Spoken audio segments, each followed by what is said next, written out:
Bienvenue dans cette présentation de Scrum, mais pas n'importe laquelle. Je vais t'expliquer Scrum de manière simple, claire et surtout utile, exactement comme j'aurais voulu, comme l'explique au début. Scrum et Agile ne sont pas compliqués. Ce que tu vois ici, c'est la base, un flux de travail simple, visuel, qui permet de savoir à tout moment ce qu'on doit faire, ce qui est en cours et ce qui est terminé. Le but de Scrum, c'est avancer étape par étape le plus clairement possible. Scrum au fond, c'est juste une chose, livrer de la valeur régulièrement, rien de plus. Tout le reste, les cérémonies, les règles, les termes compliqués, ce ne sont que des outils. Scrum, c'est livrer rapidement ce qui est utile, le reste c'est du bruit. Avant Scrum, c'est souvent le chaos. Beaucoup de réunions, des tâches floues, des retards.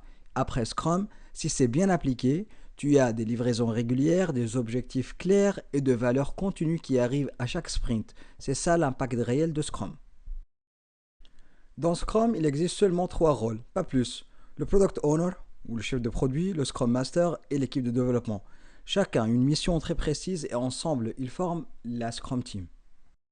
Le Product Owner, c'est la personne qui décide quoi construire. Il porte la vision, il définit les priorités du backlog et son rôle principal, c'est de maximiser la valeur du produit. En résumé, c'est la voix des utilisateurs. Le Scrum Master, lui, s'occupe du comment. Il facilite, il retire les obstacles, il améliore la collaboration, il garantit que le cadre Scrum est respecté. Ce n'est ni chef, ni un manager, c'est un facilitateur. L'équipe de développement, c'est celle qui construit. Elle est auto-organisée, multidisciplinaire, responsable de la livraison et c'est elle qui s'engage sur l'objectif du sprint. Scrum repose sur la confiance et la responsabilité de l'équipe. Scrum s'appuie sur 5 événements simples, le sprint, la sprint planning, le daily, le sprint review et la rétrospective. Chacun a un but très clair, rien n'est là par hasard. Un sprint dure entre 1 et 4 semaines. Il démarre toujours avec un objectif clair et à la fin on doit livrer un incrément, quelque chose de terminé, utilisable et de valeur. La sprint planning sert à répondre à une question simple. Qu'est-ce qu'on va livrer pendant ce sprint? On regarde les priorités du product owner, la capacité de l'équipe et on définit ensemble un sprint goal. Chaque jour pendant 15 minutes, l'équipe se synchronise, on regarde l'avancement, on ajuste le plan et on identifie les obstacles. Le but ici, c'est de garder un rythme constant et éviter les mauvaises surprises. En fin de sprint, on fait un review ou une démo. L'équipe montre ce qu'elle a construit, reçoit des feedbacks et on ajuste le backlog si nécessaire. C'est un moment d'apprentissage ici, mais pas un examen.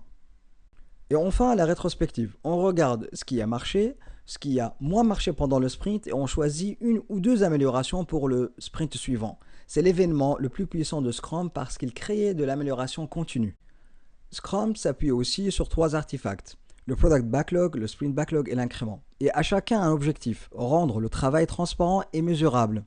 À ça s'ajoutent 3 objectifs, le Product Goal, le Sprint Goal et la Definition of Done. Scrum n'est pas une religion. Tu n'as pas besoin d'appliquer toutes les cérémonies parfaitement.